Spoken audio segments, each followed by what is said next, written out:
दोस्तों जरा इमेजिन करो आप अपनी सारी लाइफ एक ऐसे गोल को अचीव करने में लगा दो और जब आप अपनी सारी एफर्ट्स देने के बाद अपनी मंजिल से सिर्फ एक कदम की दूरी पर हो और आपको इस बात का पक्का यकीन हो कि अब आप सक्सेसफुल हो, पूरे world wide the only one man army बनने वाले हो। लेकिन इस वक्त आपकी एक छोटी सी गलती या उसे कुदरत का निजाम कह लो या बदकिस्मती, उस एक कदम की दूरी पर एक छोटा सा 10 से 15 किलो का पत्थर आपकी जान ले डाले, तो इमेजिन करो किस तरह का पेन आपको फील होगा, कैसे कैसे ख्यालात आपके इर्द गिर्द गर्दिश करेंगे। जी हाँ, ये कहानी है एक ऐसे इंसान की जिसका नाम फ्लॉयड कॉलिंस था।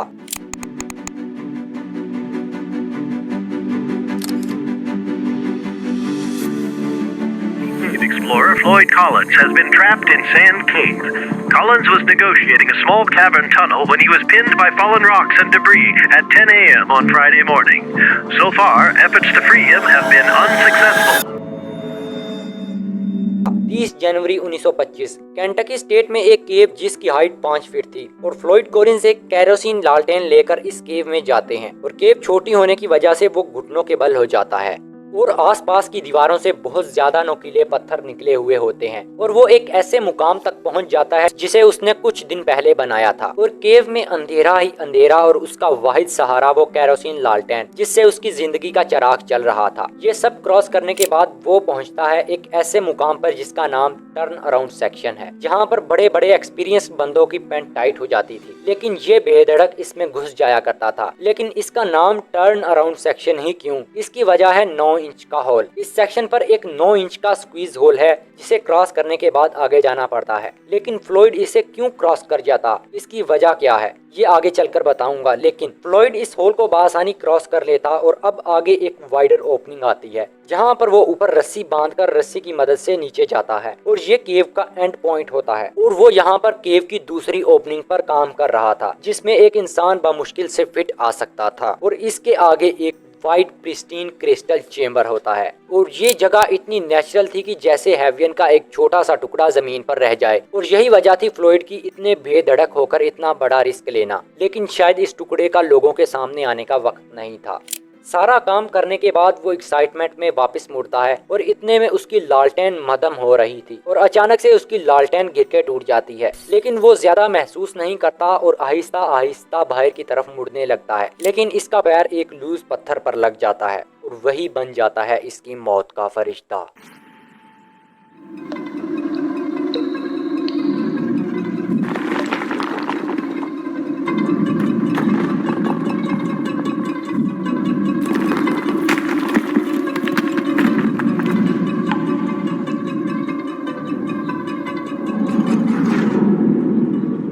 इस 9 इंच के होल में वो पत्थर इसकी एंकल लिए अटक जाता है और बहुत ज्यादा कोशिशों के बाद उसका कुछ असर नहीं होता। इस केव में से टपकने वाला खारा पानी इसको सुइयों की तरह चुभ रहा था और अब एक ही हल था, वो था हेल्प के लिए चिल्लाना। फ्लॉयड कॉलिन 20 जून 1887 में केंटकी स्टेट में पैदा होता है। वो 6 साल की उम्र में ही केव में जाने लग चुका था। बाद में 1917 में उसने अपनी ही जमीन पर मौजूद फार्म में एक केव को तलाश किया और तो और वो केविंग के दौरान केव में ही सो जाया करता था। तब के टाइम पर लोगों के दरमियान केविंग का कंपटीशन बहुत बढ़ चुका था और अब वो केंटकी केव वॉर्स में शामिल हो चुका था। इसे केव्स वॉर इसलिए कहा जाता है, इसमें एक शहर जिसको द केव सिटी भी बुलाया जाता है, इसमें दर्जनों केव्स हैं और इसे मैमोथ केव सिस्टम कहा जाता है और ये दुनिया का लार्जेस्ट केव सिस्टम है और वहाँ के लोग फार्मिंग नहीं कर सकते इन केव्स की वजह से, इसलिए वो केव्स टूरिज्म पर ही इन्हिसार करते हैं और तब लोग इतना खासा इंटरेस्ट नहीं दिखाते इन केव्स में। और अब जरूरत होती है एक ऐसी केव की जिस पर जाना भी आसान हो और उसमें कोई ऐसी यूनिक चीज हो जो टूरिज्म को अट्रैक्ट करे, फिर तो उस केव का सक्सेसफुल होना तो पक्का था। फ्लॉयड की पहली केव तो नहीं चलती और अब वो 1925 को एक प्राइवेट प्रॉपर्टी पर एक केव को तलाश करता है और उस प्रॉपर्टी के मालिक के साथ एक एग्रीमेंट हुआ प्रॉफिट स्प्लिट करने का। और अब फ्लॉयड का काम था कि इस केव को कोई ऐसी यूनिकनेस देना जिससे लोग अट्रैक्ट हों और उसकी लोकेशन भी बहुत ही कमाल की थी और वो सिर्फ हाईवे से 100 यार्ड की मामूली दूरी पर थी और इस केव में एक नेचुरल यूनिकनेस भी थी और वो थी व्हाइट क्रिस्टल चेंबर और ये बहुत ही ड्रामेटिक बात थी, इसलिए फ्लॉयड कई महीनों से इस पर काम कर रहा था। इसकी रूटीन थी कि वो डेली केव में 12 घंटों तक काम करता और आखिरकार एक दिन जिस दिन वो इस केव में अटकने वाला था उसी दिन वो उस चेंबर को भी ढूंढ डालता है। और वो घंटों तक इसे देखता रहता है और फिर वो वापस मुड़ता है। वो बहुत ही खुश था अपनी फैमिली को बताने के लिए, लेकिन फिर क्या होता है, वो 60 फीट नीचे केव में ही अटक जाता है। और अटकने के बाद वो कुछ देर चिल्लाता है, लेकिन जब वो थक जाता है तो वो अपने आप को रिलैक्स करने के लिए कुछ देर सो जाता है और जागने के बाद वो फिर से चिल्लाना शुरू कर देता है। फ्लॉयड लगातार 23 घंटे तक चिल्लाता है। इस अंधेरी केव में अब तक उसे अटके हुए एक दिन बीत चुका था।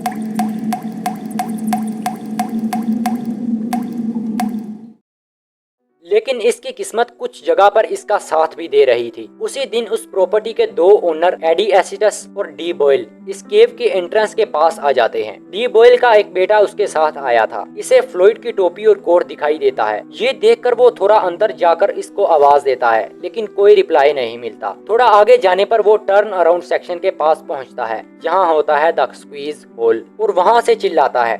तब अंदर से उसे फ्लॉयड के चिल्लाने की आवाजें आती हैं और अब तक उसे 38 घंटे हो चुके थे इस केव में अटके हुए।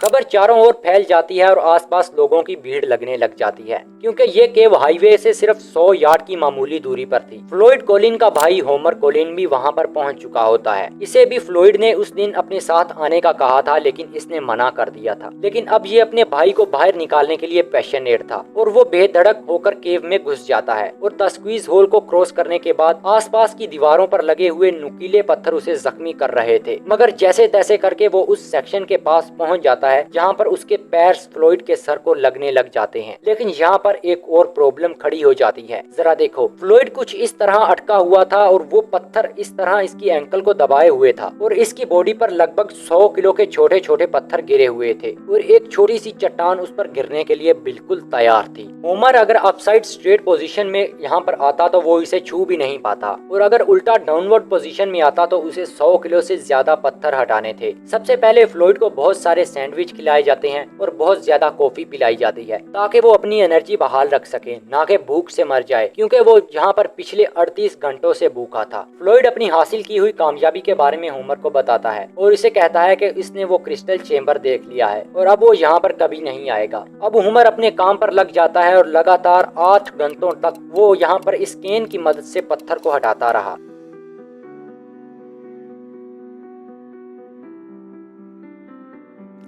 लेकिन ऊपर से चट्टान सिरकती जा रही थी। आखिरकार होमर भी घबराहट का मारा हार मानकर बाहर आ जाता है। लेकिन जब वो बाहर गया तो वो ये देखकर हैरान हो चुका था। 100 से ज्यादा लोग ये तमाशा देख रहे थे और मजे मजे से बातें कर रहे थे और ये कह रहे थे अगर उनको मौका दिया जाए तो वो फ्लॉयड को बचा सकते हैं। फ्लॉयड के अटकने की खबर शहर में आग की तरह फैल चुकी थी। इसके साथ बहुत सारे अखबार वाले भी इसके बारे में मजीद मालूमात जानना चाहते थे और वो होमर का इंटरव्यू करना चाहते थे, लेकिन होमर इंटरेस्टेड नहीं था। वो बहुत ही परेशान था और बाहर खड़े लोगों में से कई लोग केव के अंदर गए, लेकिन टर्न अराउंड सेक्शन से ही टर्न लेकर वापस आ गए और अब फ्लॉयड के अटके हुए 71 घंटे हो चुके थे, यानी 4 दिन होने को थे।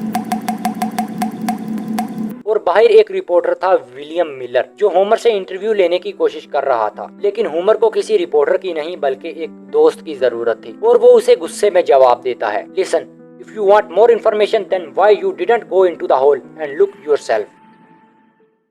और इसका जवाब सुनने के बाद मिलर भी एग्री कर जाता है और वो केरोसिन लालटेन लेकर केव के अंदर चला जाता है और अब केव के फर्श पर पानी आ जाता है। बाहर बैठे फालतू लोग सर्दी से बचने के लिए बोनफायर जला रहे थे और इस वजह से केव के अंदर की हालत खराब से खराबतर होती जा रही थी। जब मिलर इस 9 इंच के स्क्वीज होल के पास पहुंचता है और वो भी दंग रह जाता है इसे देखकर, लेकिन इसे अंदर जाना ही था। वो फ्लॉयड के पास पहुंच जाता है और इससे इंटरव्यू करने की कोशिश करता है। जस्ट इमेजिन, इस सिचुएशन में भी वो इस बंदे से इंटरव्यू ले रहा है जबकि वो इतनी खराब हालत में है। फ्लॉयड जवाब देने की हालत में नहीं था और इसकी वजह थी केव के अंदर का पानी। वो ठंडे पानी में लेटा हुआ था और तब विंटर का मौसम चल रहा था। वो आहिस्ता आहिस्ता मर रहा था। फ्लॉयड को देखकर मिलर जब बाहर आता है तो मिलर को देखकर होमर को भी बहुत खुशी होती है। कोई तो ऐसा है जो इसका साथ देगा रेस्क्यू में। मिलर फ्लॉयड की खबर फुल डिटेल में छापता है और ये नेशन वाइड स्टोरी बन जाती है। लोग इस पर घंटे घंटे की रिपोर्ट तलब कर रहे थे और हर कोई इस वक्त का मुंतजिर था कब फ्लॉयड इस केव से से बाहर निकलेगा। 2 फरवरी की शाम 6 बजे एक नया कैरेक्टर आता है, रॉबर्ट बर्डन। ये वाहिद तीसरा कैरेक्टर था जो स्क्वीज होल को क्रॉस करके फ्लोइड से मिला था और इसने एक प्लान एग्जीक्यूट करा जिसमें इन लोगों ने फ्लोइड को एक रस्सी से बांधकर ऊपर की तरफ खींचना था। ये थी टग ऑफ वार केव और इन लोगों के दरमियान, लेकिन ये लोग हार जाते हैं। रॉबर्ट फ्लोइड को किसी भी तरह एक बेल्ट की जैकेट पहनाता है और इसे कॉफी देता है और इसकी हिम्मत बनाए रखता है, इसे पेन किलर्स भी देता है। वो लोग इसे खींचते हैं मगर फ्लोइड की चेस्ट ऊपर वाली दीवार से बहुत ज्यादा कंप्रेस हो रही थी और वो मर भी सकता था। वो दर्द के मारे चिल्लाता है और फिर इसे रोक दिया जाता है।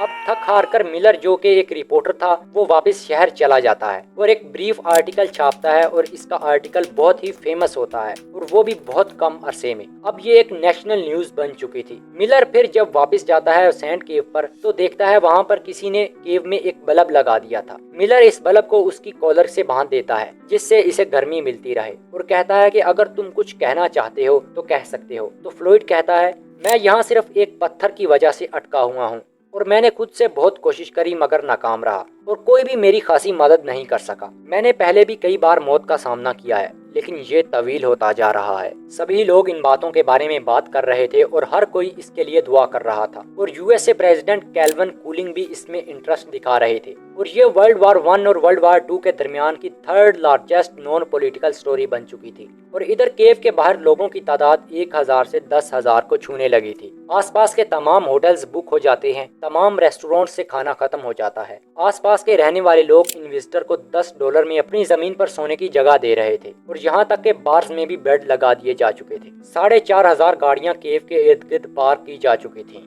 इसके बाद एंट्री होती है एक चौथे कैरेक्टर की जिसका नाम हेनरी कारमाइकल था, जो केंटकी केव रॉक एसफॉल्ट कंपनी का डायरेक्टर था, जो गवर्नमेंट की तरफ से फ्लोइड को रेस्क्यू करने आया था।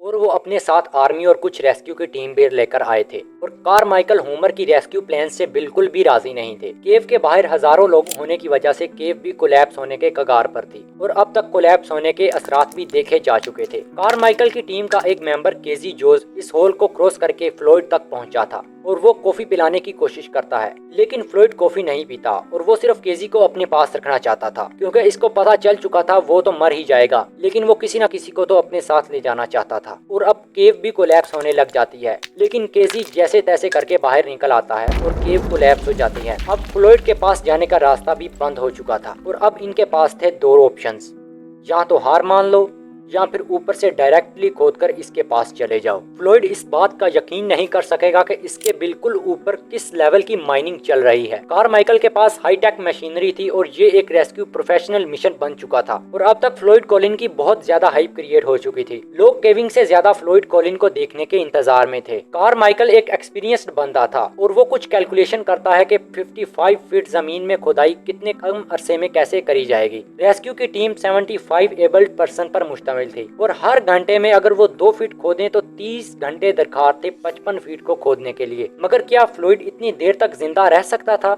इसका जवाब है हाँ। तो इसकी वाहिद वजह है वो बल्ब जो इसे गर्मी दे रहा था और वर्कर्स की मुसलसल रिप्लेसमेंट से ये काम जोरों शोर से चल रहा था।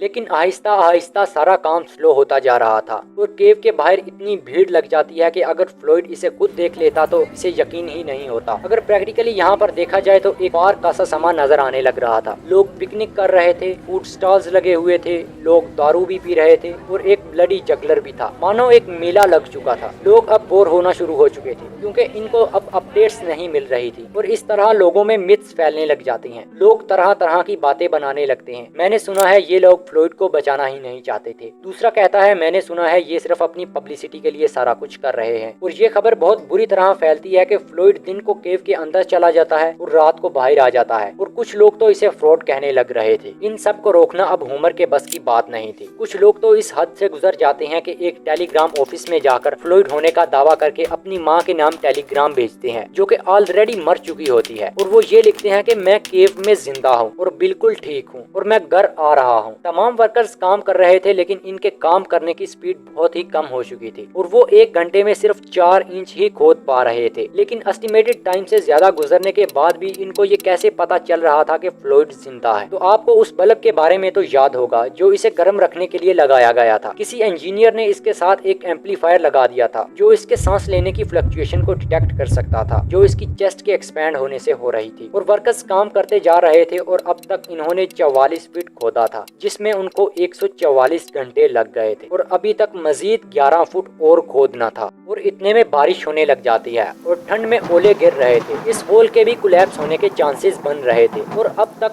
फ्लूइड को अटके हुए 15 दिन हो चुके थे और अब हर कोई इस बात से इंटरेस्ट लूज कर चुका था। सभी लोग इस केव सिटी को छोड़कर जा रहे थे, लेकिन कुछ लोगों के दिलों में अभी तक उम्मीद बाकी थी और वो लाइट बल्ब भी जलना बंद हो चुका था जो फ्लूइड के जिंदा रहने का बता रहा था। 16 फरवरी 1:30 पर फ्लूइड इस केव में से नजर आने लगता है, लेकिन बदकिस्मती से वो मर चुका था। ये बात सरप्राइजिंग थी कि एक आदमी 17 दिन बिना कुछ खाए पिए जिंदा रह सकता है और वो लाइट बल्ब ठीक 4 दिन पहले बंद हो चुका था। होमर फ्लूइड को देखता है, इसका मुंह खुला हुआ था और उसकी सोने की दांत चमक रही थी। सब लोग साइलेंट हो जाते हैं और एक दूसरे को खबर देते हैं। रिपोर्टर के एनालिसिस के मुताबिक फ्लूइड 3 दिन पहले ही मरा है। जब ये लाइट बल्ब बंद हो चुका था, ठीक उसके 1 दिन बाद फ्लूइड मर जाता है और तब वो सैंड केव भी घिरने के कगार पर थी और फ्लूइड की बॉडी को वहीं छोड़कर दोबारा बंद कर दिया जाता है और सील कर दिया जाता है। अगले दिन इसका फ्यूनरल रखा जाता है, मगर फ्यूनरल पर कोई भी नहीं आता। ये स्टोरी अब से और ज्यादा इंटरेस्टिंग होने जा रही है, इसलिए एंड मिस मत करना। फ्लूइड की सैंड केव का मालिक बहुत ही कमीना आदमी था। इसने एक बोर्ड लगा दिया कि 50 सेंट्स दो और इस केव की एक लुक लो जिसमें फ्लूइड कोलिन दफन है। और दूसरी तरफ उन वर्कर्स को भी कोई मुआवजा नहीं दिया जाता जिन्होंने सैंड केव खोदी थी और उनसे डील तोड़ दी जाती है। विलियम मिलर को 1926 में पुलित्जर प्राइज मिलता है इसकी अच्छी रिपोर्टिंग के लिए। और अब होमर को बहुत सारे पैसों की जरूरत होती है फ्लूइड की डेड बॉडी को निकालने के लिए और वो स्टेज पर जाकर लोगों को स्टोरी बताता और डोनेशन जमा करता। आखिरकार 17 अप्रैल 1927 कुछ महीनों बाद वो अपनी टीम के साथ खोदकर फ्लूइड को एक हफ्ते के अंदर अंदर ही निकाल लेता है और इसको इसकी मां की जगह दफन कर दिया जाता है। यहाँ पर स्टोरी एंड नहीं होती, यहाँ पर आता है अर्ली 90s के सबसे फेमस बिजनेस केव एक्सप्लोरिंग के लेजेंड अब उनको जमीन पर पड़े मिल रहे थे। तो ठीक 2 साल बाद कोलिंस की फैमिली पर बहुत बुरा वक्त आता है और इस दौरान आता है इस स्टोरी का 5वां main character doctor Harry B Thomas, जो इनको ऑफर देते हैं, sell this property to me, I will give you $10,000।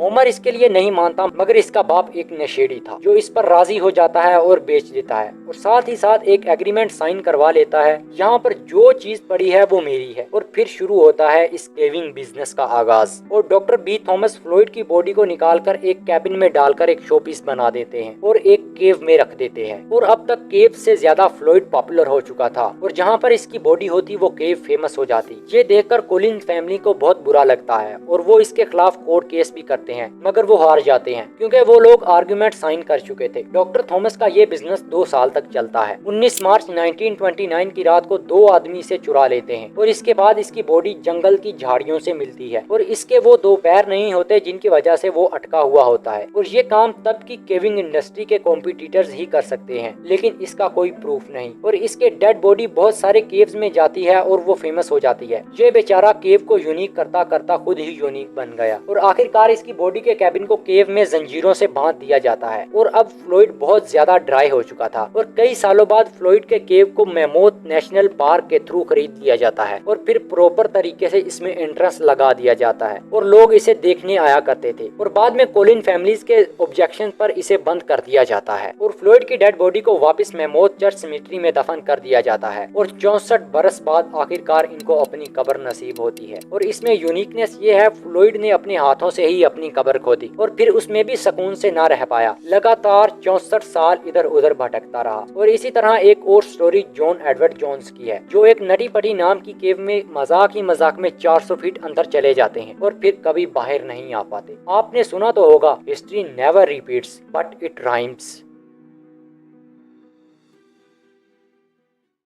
And अगर आपको मेरी वीडियो वर्थी लगे तो चैनल को सब्सक्राइब करना मत भूलना, क्योंकि हम 1000 सब्सक्राइबर्स के बहुत करीब हैं। और टिल नाउ फ्लूइड कोलिंस आज तक दुनिया के बेस्ट केव एक्सप्लोरर हैं और इसलिए इस डॉक्यूमेंट्री को कवर करना मेरे लिए बहुत ज़रूरी था।